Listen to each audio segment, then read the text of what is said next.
TN media நேயர்களுக்கு வணக்கம். பல்வேறு விஷயங்களை நம்ம பேசியிருக்கோம். இன்றைய தினம் பராசக்தி அப்படின்னு ஒரு திரைப்படம் உருவாகி வந்திருக்கிறது. தமிழர்களுடைய ஹிந்தி எதிர்ப்பு போராட்டத்தை மையமாக வைத்து இந்த திரைப்படம் உருவாகி இருக்கிறது. அதனுடைய ட்ரெய்லர் இப்போ வெளியாகி இருக்கு. படம் 10ஆம் தேதி வெளியாகும்.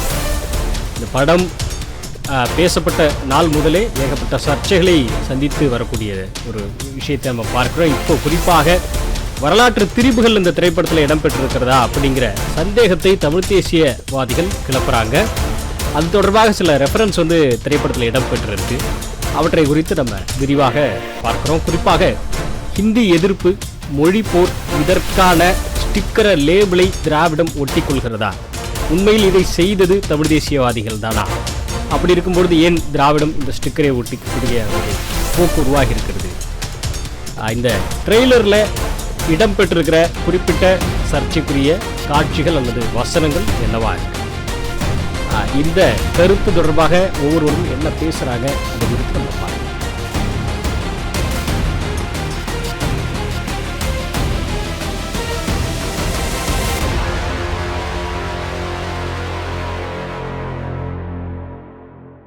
நம்ம பண்ணை இயற்கை அங்காடி 100% இயற்கை வேளாண் தயாரிப்பு.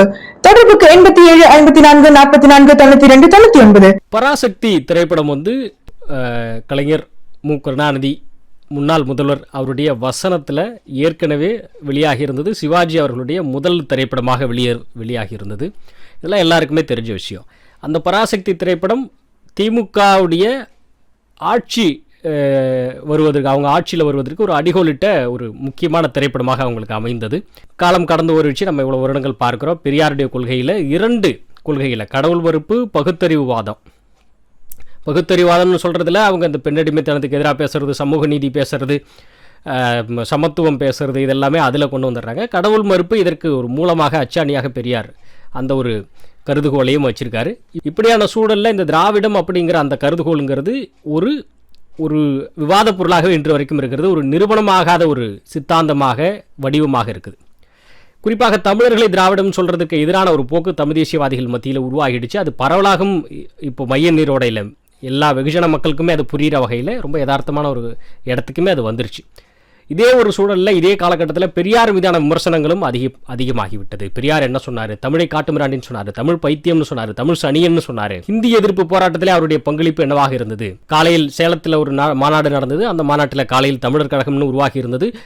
பெரியார் மதிய இடைவேளைக்கு பிறகு அதை திராவிட கழகம் மாற்றக்கூடிய அந்த ஒரு முடிவை எதற்காக எடுத்தார், அதனுடைய பின்னணி என்ன அப்படின்னு சொல்லிட்டு நம்முடைய பல்வேறு நிகழ்ச்சிகளில் அறிஞர் பெருமக்கள் பேசியிருக்கிறாங்க. தமிழ் அறிஞர் பெருமக்கள் பேசியிருக்காங்க. அதற்கு முன்பாக இப்போ இந்த பராசக்தி திரைப்படம், புதிய பராசக்தி, சிவகார்த்திகேயன் நடிப்பில் உருவாகி வந்திருக்கு. இந்த திரைப்படத்தை இன்பன் உதயநிதி பெயரில் ரெட் ஜெயண்ட் மூவிஸ் வழங்குது, வெளியிடுது. இந்த திரைப்படத்துடைய ட்ரெய்லரில் பார்த்தோம்னா அறிஞர் அண்ணாவுடைய சாயல் வருகிறது. அறிஞர் அண்ணாவின் பேரே சொல்கிறாங்க. ஒரு மொழி போராட்டம் நடக்கிறது. ஒரு காத்திரமான இளைஞர்கள், சகோதரர்கள் அவர்களை காண்பிக்கிறாங்க. அதில் ஒரு சகோதரர் ஒருத்தர் அதர்வா முரளி ரொம்ப போராட்டக்காரராக இருக்கிறார். படம் 10ஆம் தேதி வெளியாகிறது. அதை விரிவாக பார்க்கலாம்.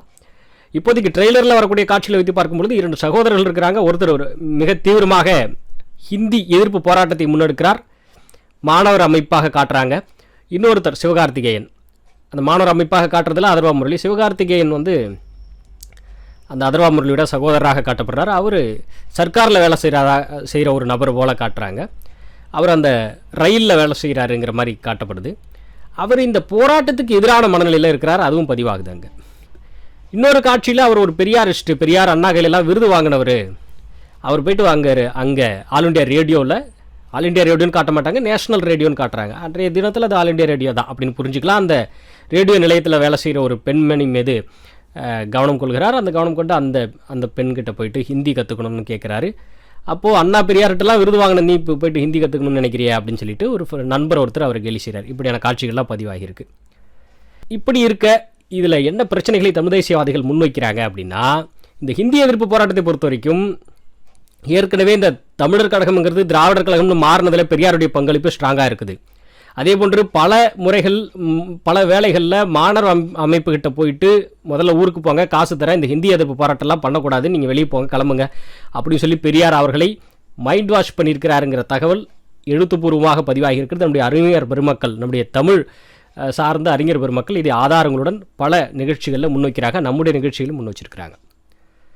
இந்த ஒரு சூழலில் இங்கே இந்த பராசக்தி திரைப்படத்தில் பெரியாரோடு சாயலோடு, பெரியாரோட ரெஃபரன்ஸோடு காமிக்கப்படுகிற, பெரியாருடைய ஆதரவாளராக காமிக்கப்படுகிற சிவகார்த்திகேயன் இந்திய எதிர்ப்பு போராட்டத்தை முன்னெடுக்கிறார், அல்லது இந்திய எதிர்ப்பு போராட்டத்தை பின்னாளில் புரிந்து கொண்டு அதை கையில் எடுக்கிறார் அப்படின்ற மாதிரி காட்டப்படுது.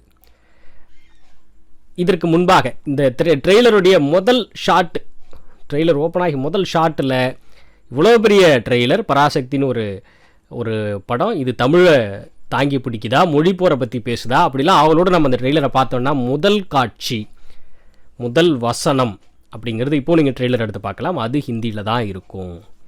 முதல் வசனமே ஹிந்தியில் தான் இருக்கும்.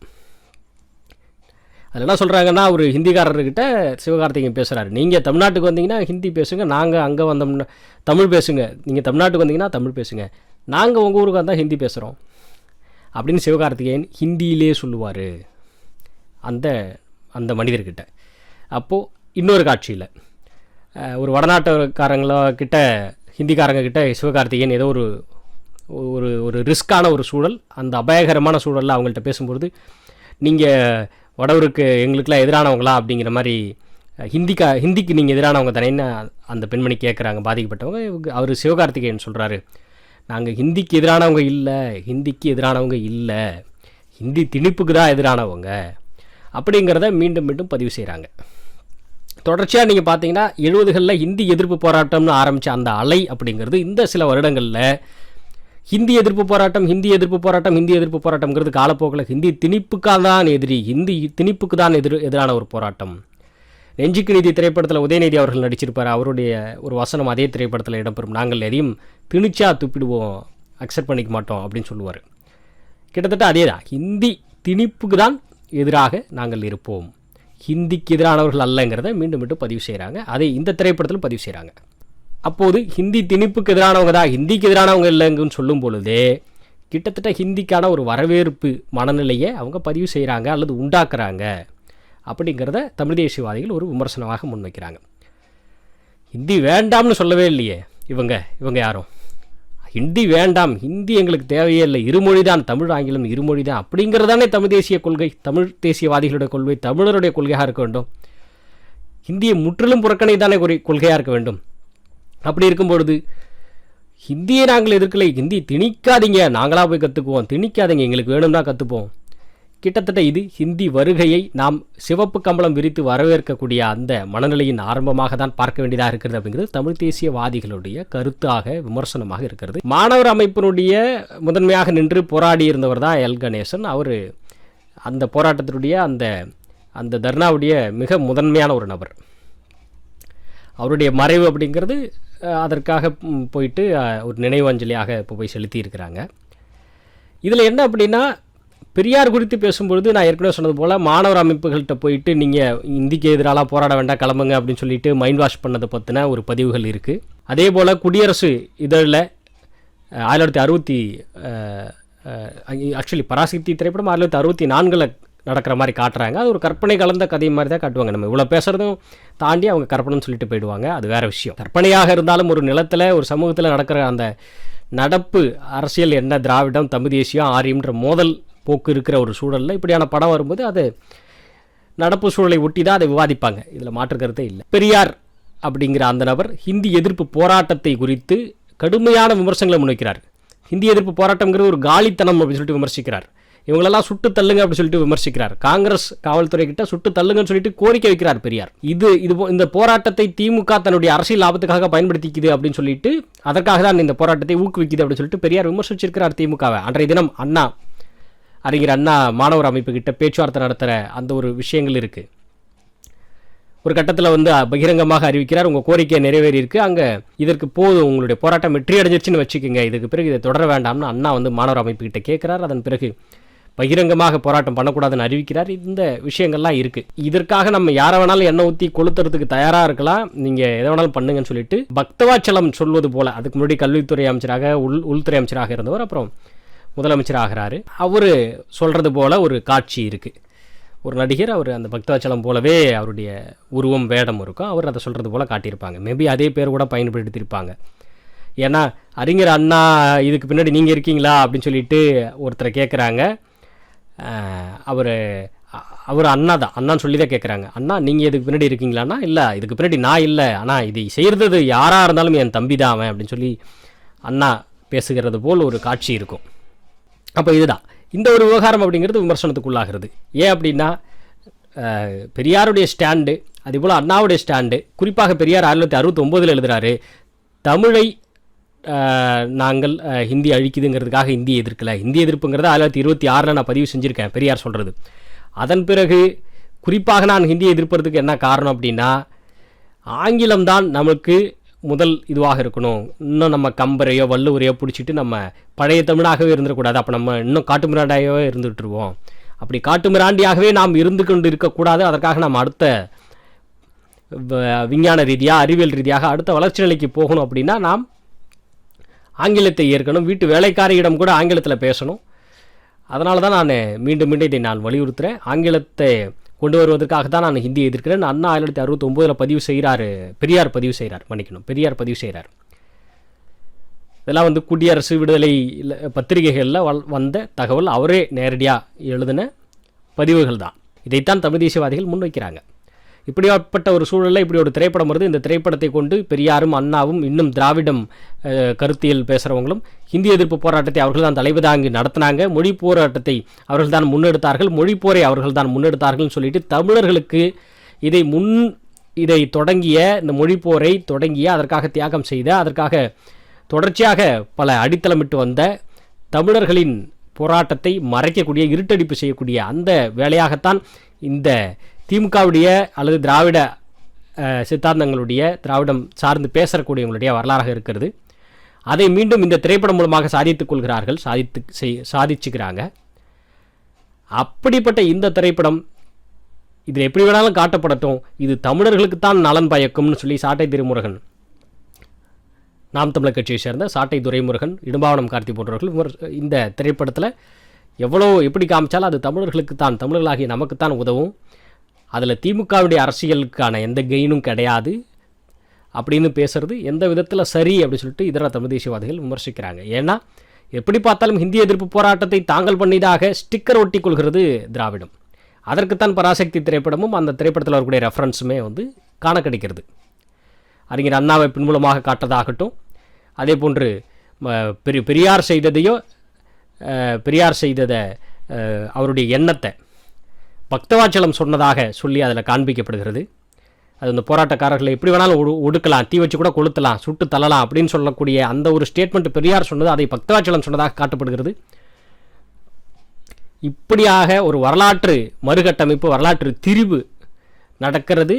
அதை இந்த திரைப்படத்தை சொல்லியிருக்கிறார்கள். அதை உடைத்து பேச வேண்டிய நாம் தமிழர் கட்சியினர் சேர்ந்த சாட்டை துரைமுருகனோ இடும்பாவனம் கார்த்தி போன்றவர்களோ இதை இப்படியான ஒரு கோணத்தில் பார்க்கலாமா, இது சரியான ஒரு போக்கு இல்லையே அப்படின்னு சொல்லிட்டு தமிழ் தேசியவாதிகள் விமர்சிக்கிறாங்க.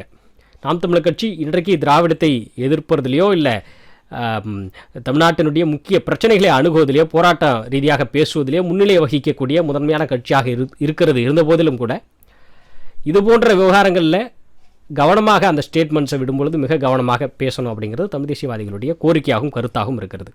படம் வெளிவந்து தான் இதையெல்லாம் புரியணும், பேசணும், இதெல்லாம் டிஸ்கஷனுக்குள்ளாக்கணும்னு அவசியம் இல்லை. ட்ரெய்லர்லேயே நமக்கு இவ்வளோ விஷயங்கள் புரிய வருகிறது.